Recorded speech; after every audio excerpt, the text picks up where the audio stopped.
রাজামশাই, আপনাকে আমার 5টা প্রশ্নের উত্তর দিতে হবে। খুব সরল সরল আমি প্রশ্ন করব।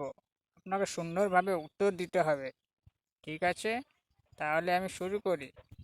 হবে, শুরু কর শুরু কর। রাজামশাই বলেন, আমরা আমরা কাঁচা গো কামড়া। উম, চালাকি প্রশ্ন করলে রে। রাজামশাই, তাহলে এবার আমি নেক্সট প্রশ্ন করছি। তোর বালের প্রশ্ন শালা, তোর প্রশ্নের মুখে মুখি। এমন মুখে ভালো প্রশ্ন করতে হয় কর, না হলে প্রশ্ন তোর গায়ে গুঁজে দিব। না রাজামশাই, এবার আমি ভালো প্রশ্ন করছি। বলেন, বাঁশের পাতা। বাঁশের পাতা। আমি হারছি তো লল্লা পাতা। শালা তোর মুখে পেরে গুঁজে দেবো রে।